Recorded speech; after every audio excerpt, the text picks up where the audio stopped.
Salut tout le monde. Aujourd'hui, c'est l'épisode 7 de Comment c'est fait. Ah, aujourd'hui, on va... Oui, ça peut changer. Voilà, il y a un petit avertissement là-dessus. Faites attention quand même, quand vous faites des manipulations, débranchez la prise de courant, de préférence. Sinon après, on s'en prend plein les doigts, mais ça va. Bon, faut pas le dire. Aujourd'hui, on va parler amplificateur.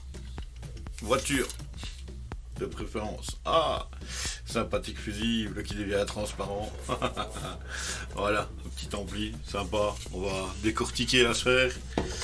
S'il va encore, on va peut-être profiter de faire quelques mesures, tant qu'on y est. On est plus sur ça après.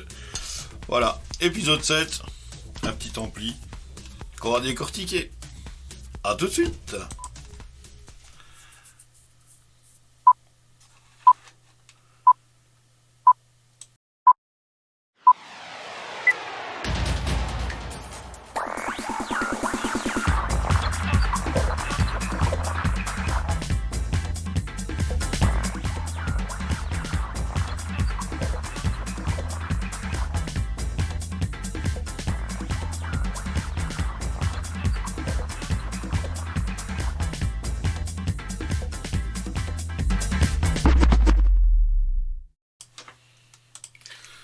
Et voilà, on est là.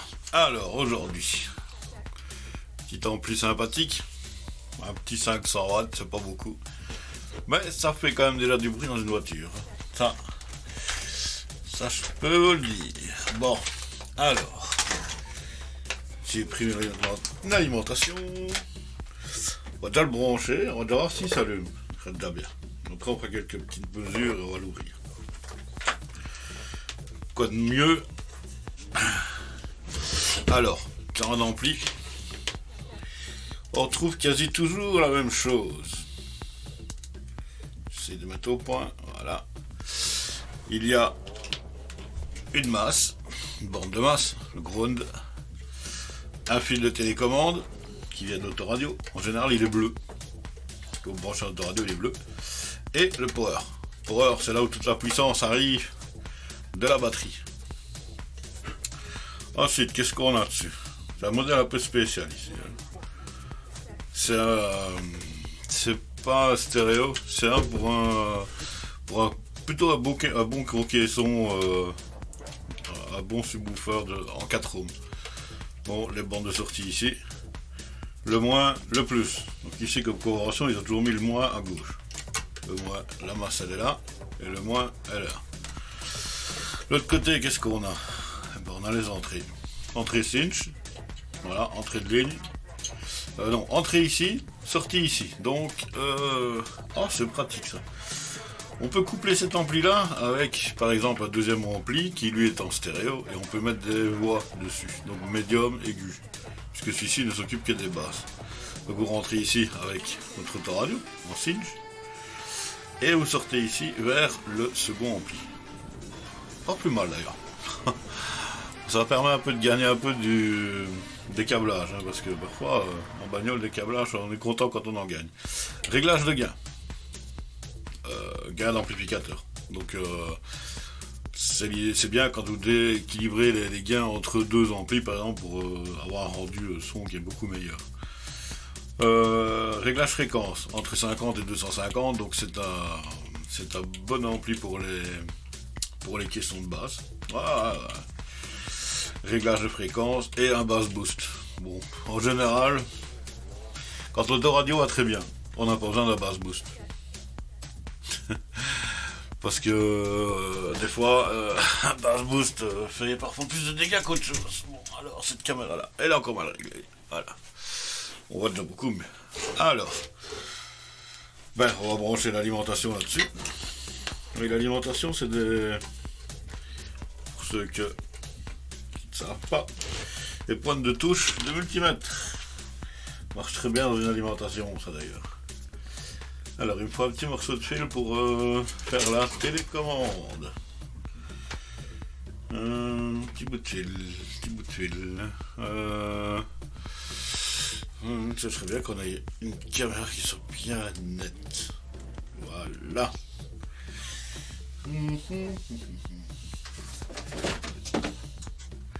Un petit bout de fil. Cherchons un petit bout de fil. La section de télécommande, elle est pas grosse. La section de télécommande, ça peut être des tout petits. Ça peut être petit. Quand on parle d'une alimentation pour un ampli, c'est déjà arrivé qu'on mette du 16 carré, voire même plus parfois, entre la batterie. Alors quand la batterie est à l'avant du véhicule, bon bah on fait avec. Quand la batterie est à l'arrière, c'est beaucoup plus facile. Quand elle est à l'arrière, bah, les câblages ils sont juste à côté. Genre batterie à l'arrière, pour pas citer une marque, BMW le fait très bien. Ils ont compris l'affaire. Mais quand on passe du 16 carré de devant jusqu'à l'arrière de la voiture, et des fois il faut chercher les emplacements où on doit passer les câblages, hein, parce que c'est pas petit à passer. Bon, alors, on va remettre la télécommande. Voilà. Et le plus. J'espère qu'il va en coup. Non testé, juste retrouvé. Voilà. Bon, allumé. Apparemment, ça a encore l'air d'aller. S'allume rouge, puis vert. Ok. Ah, il faut se dire que c'est des amplis parfois qui ne démarrent pas tout de suite. Il y a un timer qui justement empêche le plop quand on allume les amplis. Ou quand l'autoradio s'allume et que c'est pas chaud. Ouais. Donc ça a l'air d'être bon, ça a l'air de fonctionner. Bon, bah on va éteindre et on va l'ouvrir. Ça ira peut-être après. Ça va être compliqué, mais il y a moyen. Bon, allez, on va voir ce qu'il y a dans le coco. Alors, faut se dire, c'est des amplis de 500 watts. Bon, 500 watts, faut voir si c'est réel. Parce qu'avec 12 volts, vous savez pas faire 500 watts avec 12 volts. Alors c'est pour ça qu'on met des grosses sections de fil, des grosses sections de câbles de la batterie jusqu'aux amplis. Car les amplis vont tirer un peu plus que ce qu'ils doivent tirer normalement. Voilà. Oh. Belle pièce. Oh. Tout propre. Et joli. Très très joli. Bon, on va s'en rapprocher un petit peu. On va regarder un petit peu ce qu'il y a là-dedans. Alors, dans les caractéristiques techniques, je les ai pas trouvées d'ailleurs. Mais à première vue, quand on regarde ici dans l'ampli, donc c'est un ampli mono, hein. Il n'y a qu'une seule voix. C'est pas un stéréo, c'est un mono. Vous avez la partie ici alimentation. Hop, avec la caméra, si elle veut bien rester là où elle devrait être. Voilà, ça c'est la partie alimentation. On a une partie avec un inverteur qui permet de relever la tension de service de 12 volts. C'est comme j'ai dit, faire 500 watts avec 12 volts, ça relève du domaine de l'impossible. Hein. Alors, je croyais qu'il n'y a plus de batterie, mais il y en a encore, c'est bien. Donc, ce qu'on devrait pouvoir trouver, c'est une tension. Pom pom pom. Où est-ce que j'ai mis ça? Petite plaquette. Voilà, non, ça marche pas. Petite deuxième. Peut-être mieux. C'est trop clair. Voilà. On voit pas encore bien. Oh là là là là. C'est pas possible ça. Bon. Alors, la masse, elle est de toute façon commune à tout. Pas très compliqué à trouver. La masse, on peut la prendre au châssis quelque part. Par exemple ici, voilà. Donc, normalement, si on va au plus, en DC, ça marche bien. Alors. Mais c'est génial.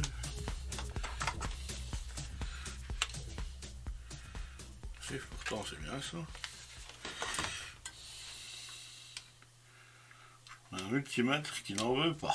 Oh, changeons de multimètre.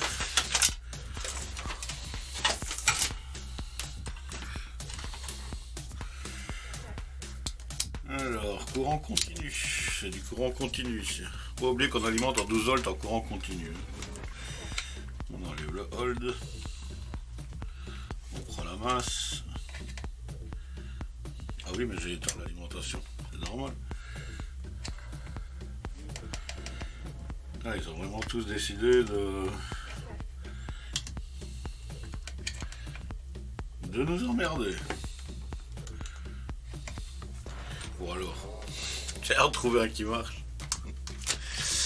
C'est le direct. Alors je vais réessayer celui-là, parce que je sais que celui-là, il va.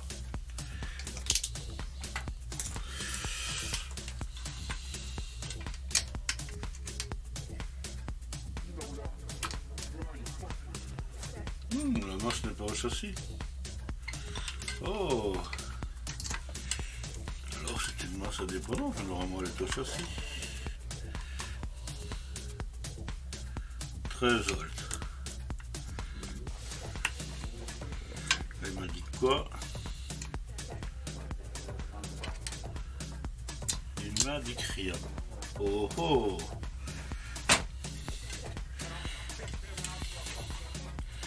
Y aurait-il un souci? Parce que là j'ai 13 volts. Et là pas.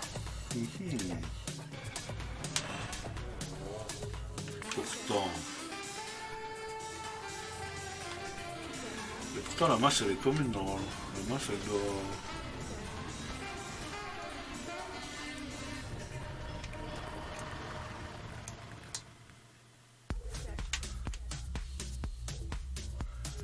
Là on a 13 volts. Ok, bon. Alors, si on veut faire toutes les mesures correctes, alors on va faire un petit changement. On va mettre les deux sondes de touche alors ensemble. Voilà pour la masse.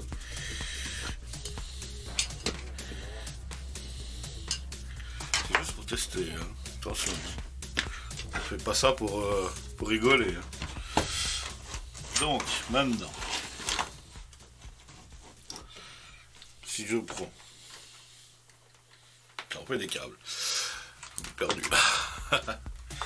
Donc si je prends le plus qui est là, j'ai 13 switches. Voilà. Donc on a un inverteur qui est là, qui s'occupe de rehausser la tension.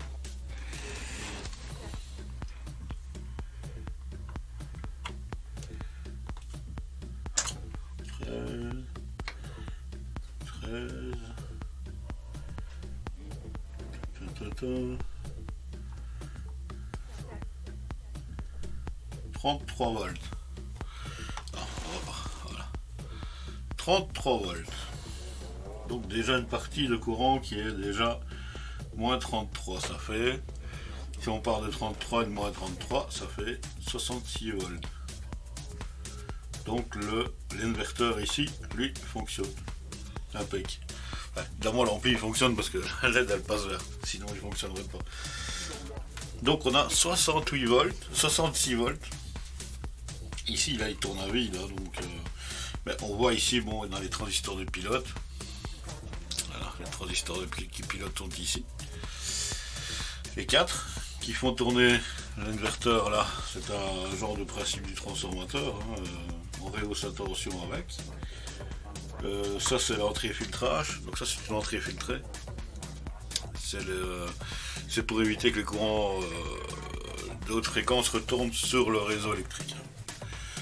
Donc, comme je disais, ici, cette diode-ci et celle qui est là, qui est cachée, bien cachée là derrière, on a 33 volts. C'est embêtant parce qu'on voit pas bien là. Voilà. Si là on voit, il faut le mettre un peu haut. Voilà. Donc 33 là. Et moins 33 par rapport à la masse. Donc c'est une alimentation symétrique. On voit le petit moins, il est là. Le petit moins, il est... Voilà. Si on a un plat maintenant, on ne l'aura pas. Si on le met comme ça, on le verra. Ah, voilà, comme ça. Comme ça, on peut voir. Donc, on a bien 33 volts, moins 33 là, et 33 là. Donc, si j'enlève cette sonde, que j'en prends une autre, on va d'abord défaire les nœuds.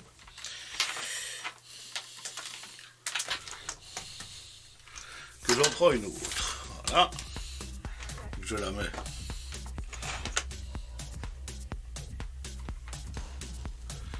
tant qu'on voit bien le multimètre. Si je prends le plus et le moins entre les deux, je ne sais pas, mais normalement je devrais avoir 66 volts.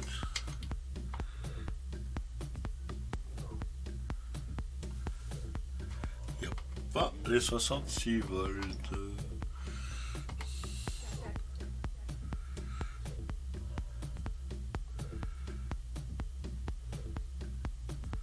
Donc c'est bien par rapport à la masse. C'est une alimentation en fait qui est symétrique. Voilà, parce qu'il faut se dire que pour faire 500 watts en 12 volts, ça peut déjà faire beaucoup. Hein. On débite que sur du 4 ohms, hein, je rappelle.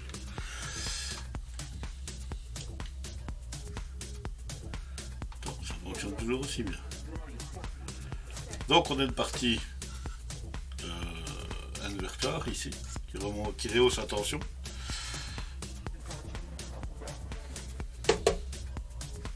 Voilà. On a toute une partie qui est filtrage, par exemple ici. Filtrage, les gains, ici au-dessus. Tout le dessus ici, c'est la partie filtrage du signal. Les entrées, sorties, avec le préamplificateur d'entrée, ici. Réglage gain, des réglages de fréquence. Réglage de fréquence avec un ampli opérationnel, c'est facile à faire. Donc, partie amplification. Je pense qu'il y a, puisque c'est asymétrique, il y a déphasage entre la partie là et la partie là pour la sortie. Pas sûr, mais je n'ai pas la doc technique, mais de la manière où c'est monté, on voit bien, il y a une partie symétrique entre ces deux parties ici. La partie est symétrique, donc juste les transistors qui doivent avoir des références différentes pour faire un push-pull. Donc un ampli, c'est un ampli de classe A. Ça c'est sympa. C'est petit, c'est pas grand. Et ça fait de la musique. Un jour que je l'essaye, d'ailleurs. Donc toute une partie de mise à niveau. Hein, la manière d'un ampli normal. Hein, partie A, partie B. Alors ici il y a des références, je sais pas. Je sais pas trop à quoi ça correspond. Il faudrait que je regarde au microscope et regarder les références. Par contre, je vois qu'il a eu un petit souci en plus.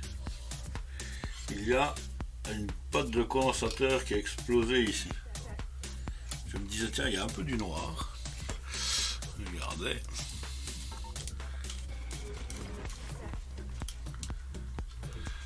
Il y a un peu... Il y a une petite partie ici qui a eu un petit accident de parcours avec le condensateur ici. Ce qui est étonnant parce que de l'autre côté, il y a aussi le condensateur, mais il n'est pas au même endroit. Il est caché.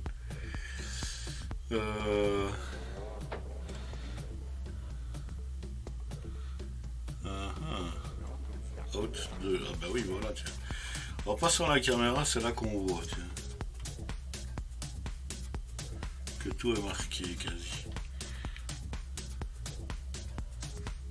Donc ça c'est le filtrage, donc ça c'est le potentiomètre de réglage de fréquence entre 25 et 250 Hz. Le gain, réglage de gain il est ici. L'entrée-sortie cinch qui est là, elle est ici. En général, c'est un simple pontage. Il n'y a pas de grande... il n'y a pas de grand... comment... Il n'y a pas de grand raccord pour ça. C'est vrai qu'on voit qu'il y a un petit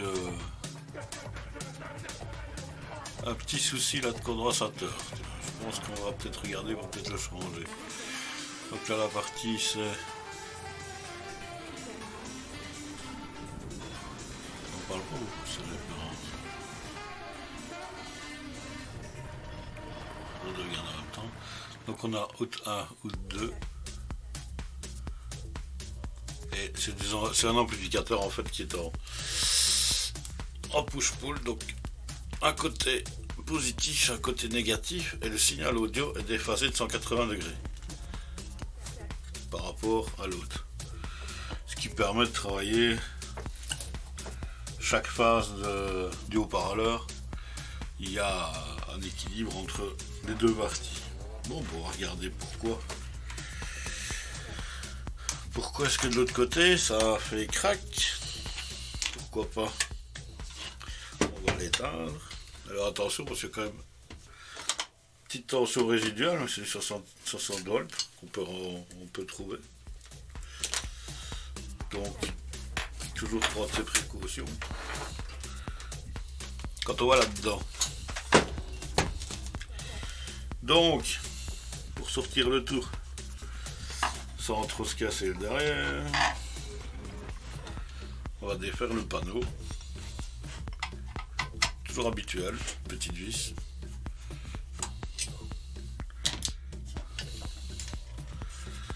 Alors, deux à l'intérieur.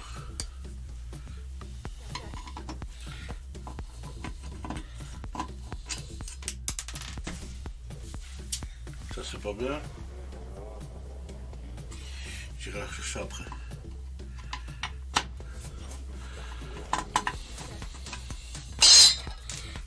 Voilà. Première partie. Alors, deuxième partie, c'est un petit peu plus coriace. Alors, on a un fusible. Il y a toujours une protection sur les fusibles. Il y a toujours une protection avec un fusible en entrée, c'est obligatoire. Et souvent, il faut parfois les contrôler parce que souvent, ils claquent et on les voit pas. Pour se dire, tiens, le rempli il va plus. Pourquoi? En fait, c'est tout bête. Que le petit fusible sympathique, il a fait kaboum!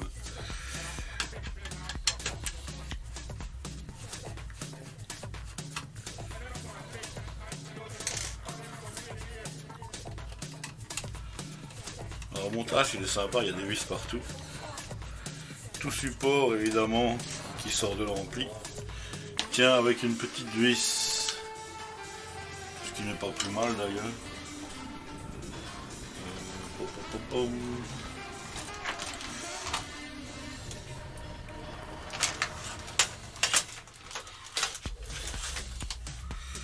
Où est ce tournevis? Ah, il est là.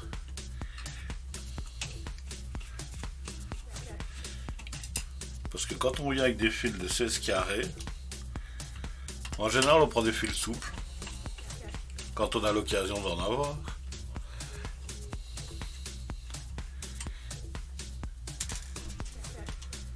Et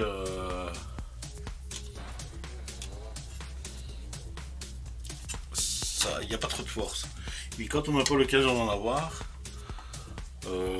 m'est déjà arrivé de mettre du 16 carré cuivre dur. D'un côté, bon, c'est un peu gros. Mais l'avantage c'est que ça fonctionne. Ça fonctionne même bien.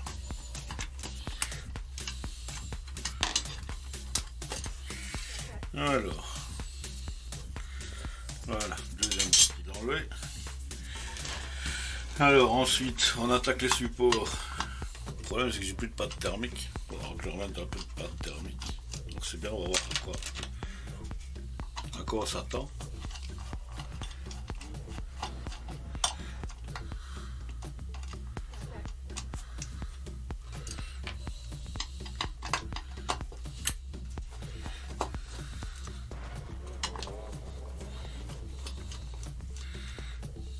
Alors, en plus ici on a, souvent dans les amplis on voit ceci,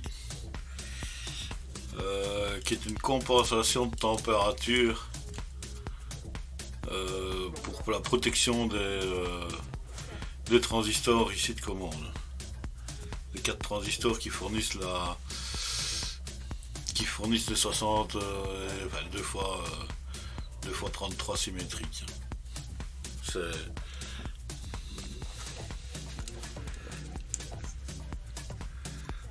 On va y arriver. Voilà. Merci Logitech. Alors, on va lever le circuit imprimé. Et on va voir.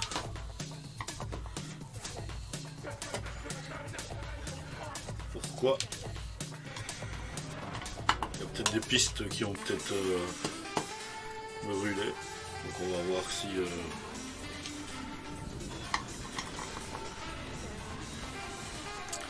c'est réparable au cas où.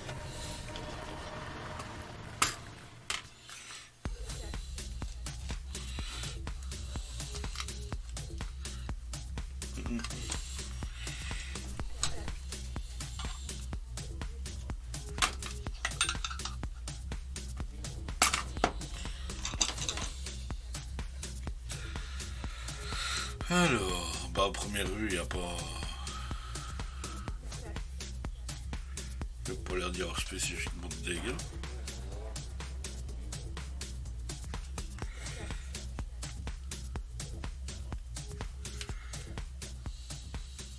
Il y en a qui s'est décollé avec.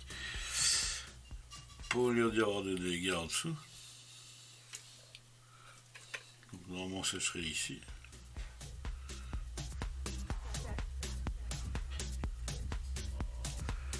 Mais il n'y a rien de. On voit rien de spécial.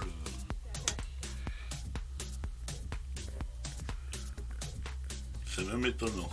Donc normalement il devrait encore condensateur à céramique, hein, donc.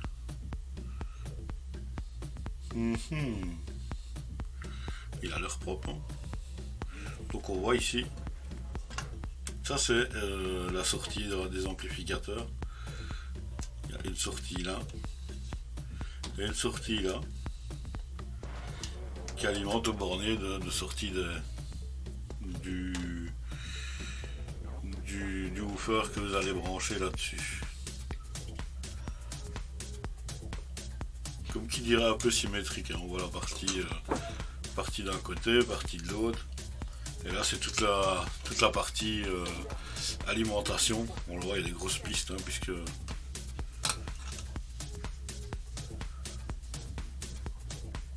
on amène parfois des gros courants qui peuvent passer par là aussi. Hein.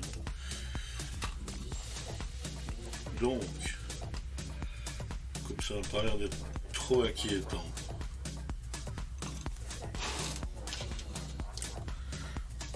On va le remonter.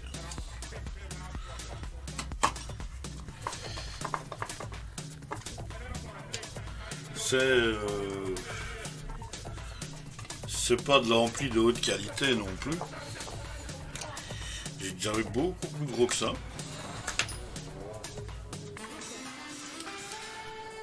Il y a même des fois on se demande comment est-ce qu'on arrive à avoir des amplis d'une taille malo. Je sais pas comment qualifier la taille tellement c'est énorme. Et ils marchent quasi presque tous sur le même principe.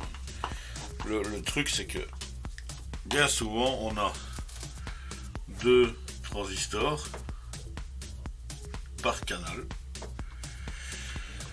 Plus il y a de canal, plus il y a de transistors, hein. Il n'y a pas photo. Et une partie pour l'alimentation.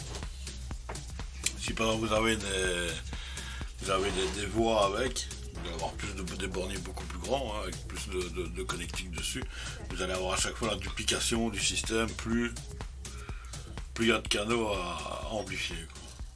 Donc, faut pas trop avoir peur quand on ouvre ceci.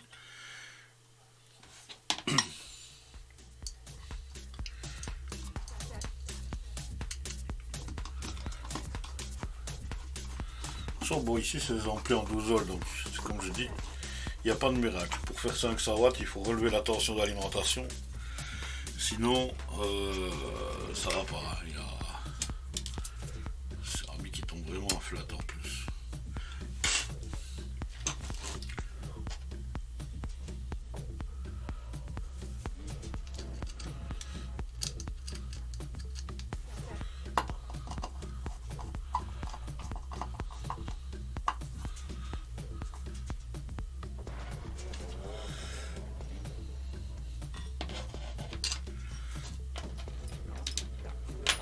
Alors, j'ai jamais oublié de remettre ça.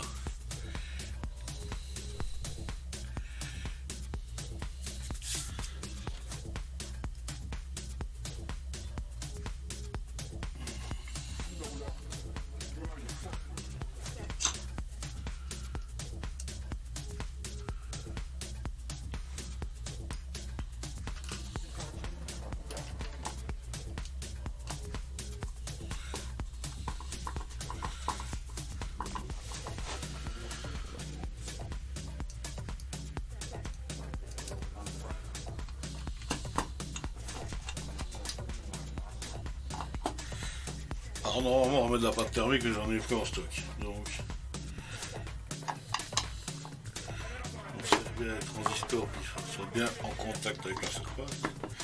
Parce qu'ils doivent quand même bien dissiper la chaleur qu'ils produisent pour le système. Donc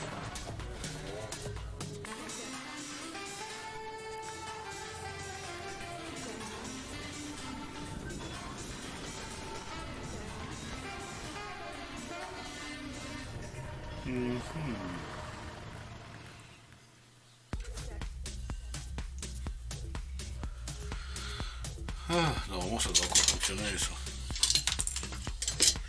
Souvent c'est pas le plus terrible d'un petit condensateur qui a un petit peu vomi ses tripes, hein, comme on dit.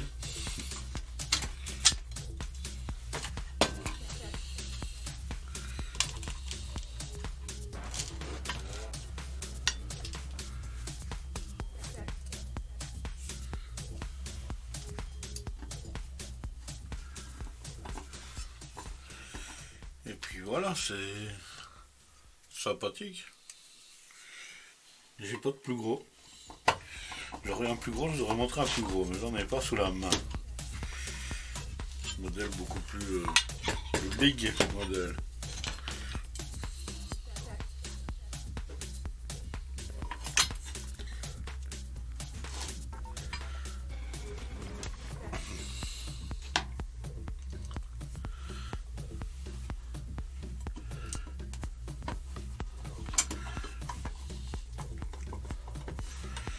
Il fut une époque lointaine où je montais tout ça dans des voitures. Avec des câblages sur mesure. Tout propre.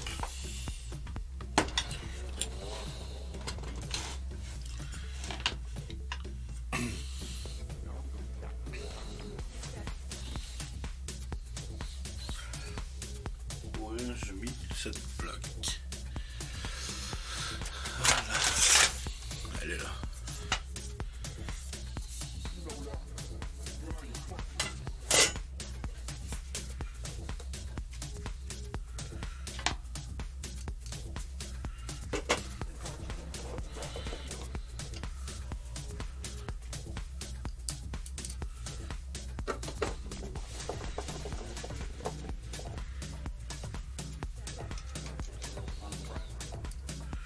C'est triste ce son.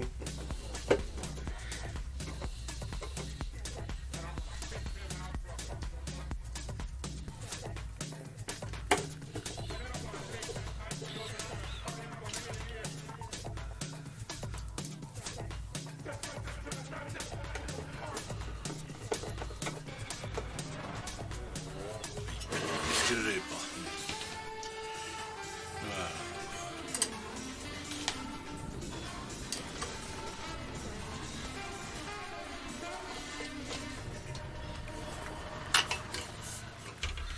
C'est comme je dis, il y a des vis partout là-dedans. Hein.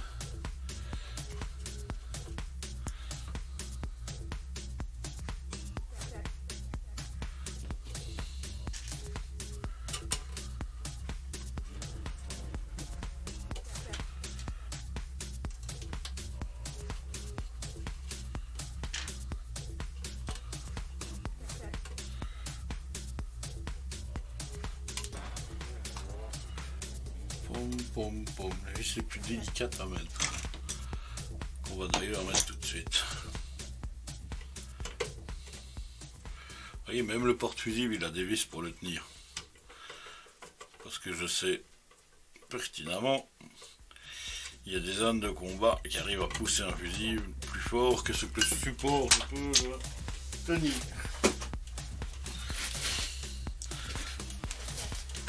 Oh zut, tombé. Bon, on va essayer que celui-là. On ramassera après. Tombé un peu loin. Il y a des gens qui poussent les fusibles croyant que les fusibles vont rentrer plus loin. Eh ben, ils rentrent plus loin quand il n'y a pas la vis. Et le bornier casse. Et résultat des courses, l'amplificateur il marche plus.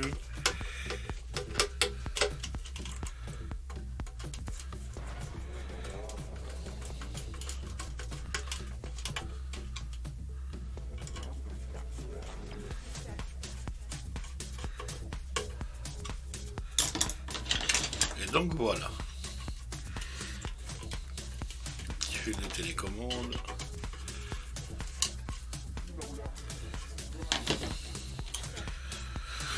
Ah, le petit fusible sympathique. Je pense qu'on se demande à quoi il sert, mais c'est une sécurité. Toujours obligé de le mettre. Donc voilà, petit ampli sympathique.